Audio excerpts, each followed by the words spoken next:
ایران کے بارے میں وہ راز جو قرآن نے 1400 سال پہلے بتا دیا تھا، قرآن کی وہ پیشن گوئی جو سچ ثابت ہوئی۔ بسم اللہ الرحمن الرحیم۔ السلام علیکم ورحمۃ اللہ وبرکاتہ۔ یقیناً تمام تعریفیں اللہ کے لیے ہیں، ہم اس کی تعریف بیان کرتے ہیں، اسی سے مدد کے طلبگار ہیں۔ میں گواہی دیتا ہوں کہ اللہ کے سوا کوئی معبود برحق نہیں، اور محمد صلی اللہ علیہ وآلہ وسلم اللہ کے بندے اور آخری نبی ہیں۔ ناظرین، کیا آپ جانتے ہیں کہ قرآن پاک جو 1400 سال پہلے نازل ہوا، اس میں ایران کے بارے میں ایک ایسا راز بتایا گیا تھا جس نے تاریخ کی کتابوں کو ہلا کر رکھ دیا۔ ناظرین، اسلام سچا دین ہے۔ اسلام کی حقانیت کا سب سے بڑا ثبوت قرآن ہے۔ اپنے بیگانے سب قرآن کی خوبیوں سے واقف اور اس کے چیلنجوں کے آگے بے بس ہیں۔ قرآن میں ایسے حقائق ہیں کہ بیگانے اور دشمن بھی ان حقائق کو ماننے پر مجبور ہیں، اور آج جتنی بھی سائنسی اور مشینی ترقی ہو چکی ہے، اس کی بنیاد اور اصل منبع قرآن مقدس ہے۔ قرآن کے بعد احادیث نبویہ بھی قرآن سے کم نہیں ہیں، کیونکہ احادیث نبویہ قرآن کی تشریح ہیں اور وہ بھی اللہ کی طرف سے وحی ہیں۔ احادیث نبویہ کے حقائق میں اٹل ہیں، اس لیے آج دنیا پر واضح ہو چکا ہے کہ قرآن کے حقائق کی طرح احادیث نبویہ کے حقائق بھی واضح اور ظاہر ہیں۔ قرآن اور احادیث نبویہ کے حقائق تو بے شمار ہیں، لیکن ہم ان تمام حقائق میں سے صرف پیشن گوئیوں کا ذکر کرنا چاہتے ہیں۔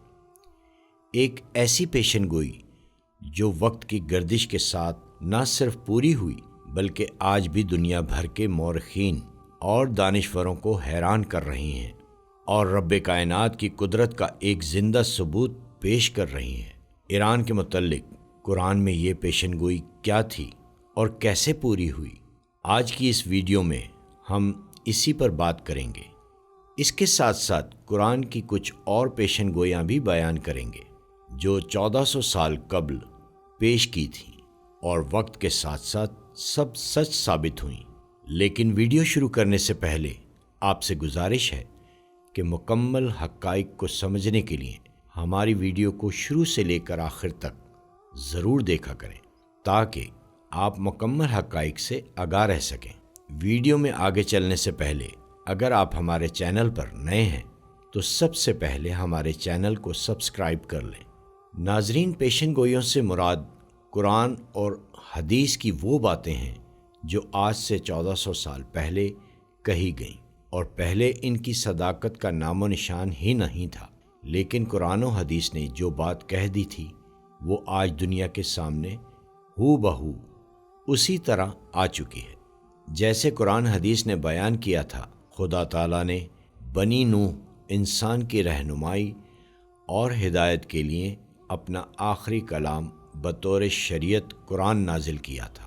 خدائے رحمان و رحیم کی یہ آخری کتاب انسان کے لیے کامل ہدایت کا سامان ہے، اور یہ قرآن اپنی ذات میں کئی معجزات سموئے ہوئے ہے۔ قرآن کریم صرف گزشتہ انسانی تاریخ کے بعض پہلوؤں سے ہی پردہ نہیں اٹھاتا، بلکہ انسانی پیدائش سے بھی اربوں سال پہلے سائنس کے ان رازوں سے بھی پردہ اٹھاتا ہے جو قرآن کریم کے نزول کے 1400 سال بعد پوری طرح انسانی علم میں آئے تھے۔ پھر قرآن کریم حضرت صلی اللہ علیہ وآلہ وسلم کے زمانے سے قیامت تک ہونے والے ایسے واقعات سے پردہ اٹھاتا ہے جن کا تعلق اسلام کے عروج و تنزل اور اسلام کے خلاف طاغوتی قوتوں کے عروج، پھر اسلام کی آخری فتح سے ہے، اور اس آخری زمانے کے بارے میں ہمیں تفصیل سے خبریں دیتا ہے۔ ناظرین، آئیے آپ کو قرآن کی پیشن گوئیوں کے متعلق تفصیل سے بتاتے ہیں۔ ناظرین، جب ہم قدیم دنیا کی تاریخ کا جائزہ لیتے ہیں تو دو بڑی سلطنتیں ہمارے سامنے نمایاں ہوتی ہیں، رومی سلطنت اور سلطنت فارس، یعنی موجودہ دور کا ایران۔ مغرب میں رومی سلطنت کی شان و شوکت کا ٹنکا بجتا ہے، ایک ایسی طاقتور بادشاہت جس نے اپنے دور عروج میں یورپ، مشرق وسطیٰ اور شمالی افریقہ پر اپنی حکمرانی قائم کی۔ رومی اپنی فوجی مہارات، ثقافتی اثرات اور شاندار تعمیرات کی وجہ سے دنیا بھر میں مشہور تھے۔ دوسری جانب مشرق میں فارسی سلطنت کا طوطی بولتا تھا۔ یہ سلطنت نہ صرف اپنی عظمت اور طاقت کے لیے جانی جاتی تھی، محض اپنے علمی ورثے اور منظم حکومت کی وجہ سے بھی دنیا بھر میں ممتاز مقام رکھتی تھی۔ ان دونوں عظیم سلطنتوں کے درمیان کشمکش کی ایک طویل تاریخ رہی ہے۔ یہ جنگیں محض زمین یا وسائل کے لیے نہیں ہوتی تھیں، بلکہ طاقت کی برتری اور اپنی تہذیب کی بالادستی ثابت کرنے کی ایک کوشش تھی۔ رومی اور فارسی افواج ایک دوسرے سے مختلف معرکوں میں بار بار ٹکراتی رہیں، جن میں ہر جنگ نے ایک نیا موڑ لیا، اور کبھی ایک نے فتح حاصل کی تو کبھی دوسرے نے۔ ان کی لڑائی کی شدت کو آپ یوں سمجھیں کہ یہ ایک ایسی جنگ تھی جس کا اثر صرف میدان جنگ تک محدود نہیں تھا، بلکہ ان کی جنگیں دونوں اطراف کی عوام کی زندگیوں پر گہرا اثر ڈالتی تھیں۔ مگر ان دونوں ریاستوں کے درمیان ایک ایسی جنگ بھی ہوئی جس نے تاریخ کو بدل کر رکھ دیا، اور جس کے بارے میں قرآن پاک میں پہلے ہی ایک حیران کن پیشن گوئی کر دی تھی۔ یہ وہ وقت تھا جب فارس کی طاقت عروج پر تھی اور رومی سلطنت اپنی زوال کی آخری حدوں کو چھو رہی تھی۔ بادشاہت کی رسہ کشی، عوامی بے چینی اور مسلسل اندرونی خانہ جنگیوں نے سلطنت کو تباہی کے دہانے پر لا کھڑا کیا تھا۔ دوسری طرف فارسی سلطنت پوری شان و شوکت کے ساتھ اپنے مخالف کو کمزور دیکھ کر پیش قدمی کر رہی تھی، اور یہی وہ وقت تھا جب فارسی بادشاہ خسرو پرویز نے رومیوں پر زبردست حملے کیے اور ایک کے بعد ایک رومی علاقوں کو فتح کرنا شروع کر دیا۔ شام، فلسطین اور موجودہ ترکی کے بیشتر علاقے فارسیوں کے زیر نگین آ چکے تھے، یہاں تک کہ فارسی افواج نے رومی سلطنت کی اہم ترین جگہ قسطنطنیہ کے دروازے تک پہنچ کر اس کا محاصرہ کر لیا۔ رومیوں کی شکست اور فارسیوں کی کامیابی نے سب کو یہ سوچنے پر مجبور کر دیا کہ شاید اب رومی سلطنت کا عہد ہمیشہ کے لیے ختم ہو جائے گا۔ یہ معرکہ اس قدر شدید تھا کہ رومیوں کے اپنے لوگ بھی مایوسی کا شکار ہو گئے اور فارس کی طاقت کی ناقابل تسخیر سمجھنے لگے۔ اسی دوران عرب کے علاقے میں جہاں اسلام کا سورج طلوع ہو رہا تھا، مکہ کے لوگ بھی اس صورتحال پر نظر رکھے ہوئے تھے۔ وہ لوگ جو ابھی تک اسلام کو ایک نیا دن سمجھ کر شک کی نگاہ سے دیکھتے تھے، رومیوں کی شکست پر مسلمانوں کی امیدوں کا مذاق اڑاتے اور کہتے کہ جس طرح فارسیوں نے رومیوں کو نیست و نابود کر دیا، ویسے ہی وہ ایک دن مسلمان کو بھی تباہ کر دیں گے۔ یہی وہ لمحہ تھا جب رب کائنات نے اپنی قدرت کا اظہار کیا اور ایک ایسی بات بتائی جس نے آنے والے وقت میں تاریخ کا رخ موڑ دیا۔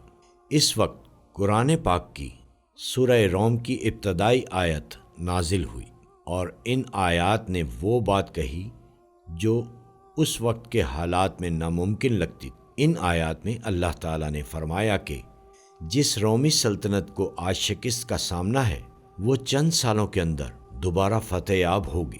یہ سن کر مکہ کے غیر مسلم حیرت سے ہنسنے لگے۔ انہیں یہ بات ایک ناقابل یقین کہانی سے کم نہ لگی۔ یہ پیشن گوئی صرف ایک جملہ نہیں تھی، بلکہ ایمان والوں کے لیے ایک آزمائش اور غیر مسلموں کے لیے چیلنج تھی۔ اس وقت کے حالات میں جب رومی سلطنت اندرونی انتشار اور سیاسی افراتفری کا شکار تھی، کوئی بھی نہیں سوچ سکتا تھا کہ وہ دوبارہ اپنی طاقت کو سمیٹ سکے گی۔ فارسیوں کی قوت اس قدر مضبوط تھی کہ وہ رومیوں کی کمزور حکومت کو ہر لحاظ سے شکست دینے میں کامیاب ہو رہے تھے۔ مگر ناظرین، یہی وہ موقع تھا جب ایمان کی طاقت کو پرکھا گیا۔ حضرت ابو بکر صدیق رضی اللہ تعالی عنہ، جو نبی کریم صلی اللہ علیہ وآلہ وسلم کے قریبی ساتھی تھے، انہوں نے قرآن کی اس پیشن گوئی پر اتنا پختہ یقین ظاہر کیا کہ انہوں نے مکہ کے ایک غیر مسلم سے شرط لگا لی کہ چند سالوں میں رومی دوبارہ کامیاب ہو جائیں گے۔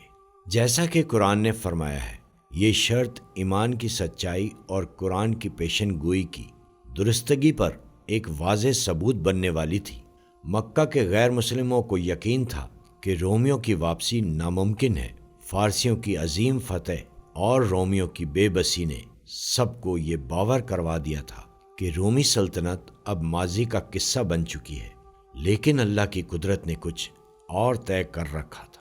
چنانچہ تاریخ نے ایک اور موڑ لیا جب رومی بادشاہ ہرقل نے ہمت ہاری اور فارسیوں کے سامنے اپنا آخری داؤ کھیلنے کا فیصلہ کیا۔ ہرقل نے اپنی افواج کو دوبارہ منظم کیا، عوام کا حوصلہ بڑھایا اور یورپ کی طرف سے مالی مدد حاصل کی تاکہ وہ اپنی سلطنت کو دوبارہ کھڑا کر سکے۔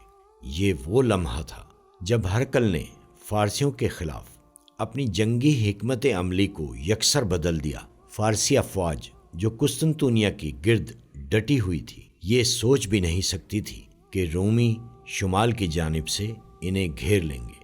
ہرقل نے اپنی محدود وسائل کے باوجود ایک حیران کن قدم اٹھایا اور شمال کی طرف سے فارسی علاقوں پر حملہ کر دیا۔ یہ ایک غیر متوقع اقدام تھا اور فارسیوں کے لیے ایک زبردست دھچکا بھی ثابت ہوا۔ اس مارکے نے فارسی سلطنت کی قوت کو توڑ کر رکھ دیا اور رومی ایک کے بعد ایک علاقے واپس لینے لگے۔ تاریخ کی کتابیں گواہ ہیں کہ رومیوں کی یہ غیر متوقع کامیابی قرآن کی اس پیشن گوئی کو ثابت کرنے والی تھی جس پر مکہ کے غیر مسلموں نے یقین نہیں کیا۔ یہ وہ موقع تھا کہ جب ایمان والوں کی خوشی دوبالا ہو گئی اور دشمنوں کی حیرت کی کوئی حد نہ رہی۔ ناظرین، جب رومیوں نے اپنی فتح کا جشن منایا تو یہی وہ وقت تھا جب مکہ کے دور دراز علاقے میں مسلمان اپنی پہلی عظیم فتح یعنی جنگ بدر کی کامیابی کا جشن منا رہے تھے۔ یہ ایک ایسی مطابقت تھی جس نے قرآن کی سچائی کو نہ صرف ثابت کیا بلکہ یہ دکھا دیا کہ اللہ کے وعدے کبھی جھوٹے نہیں ہوتے۔ اس حیرت انگیز پیشن گوئی نے وقت کے بڑے بڑے ناقدین کو خاموش کر دیا اور یہ ثابت کیا کہ رب کائنات کی قدرت کے آگے سب کچھ بے بس ہے۔ ناظرین، رومیوں کی اس غیر متوقع فتح نے وہ کر دکھایا جو وقت کے بڑے بڑے مفکرین اور مورخین کے لیے ناقابل یقین تھا۔ فارسی سلطنت جس کی فوجی طاقت اور شان و شوکت کا طوطی بولتا تھا، اب شکست خوردہ حالت میں تھی۔ تاریخ کی یہ حیرت انگیز داستان صرف رومیوں کی جیت کی کہانی نہیں بلکہ قرآن کی سچائی کی ایک زندہ مثال بن گئی۔ حضرت ابو بکر صدیق رضی اللہ تعالی عنہ کی وہ شرط جو مکہ کے غیر مسلموں کے ساتھ لگائی گئی تھی اب جیت میں بدل چکی تھی۔ انہوں نے اس یقین کے ساتھ شرط لگائی تھی کہ اللہ کے کلام میں جو پیشن گوئی کی گئی ہے وہ ضرور پوری ہو کر رہے گی۔ رومیوں کی یہ کامیابی اس پیشن گوئی کی سچائی کا منہ بولتا ثبوت بن گئی۔ غیر مسلموں کی ہنسی مذاق اور طنز اب حیرت میں بدل چکا تھا۔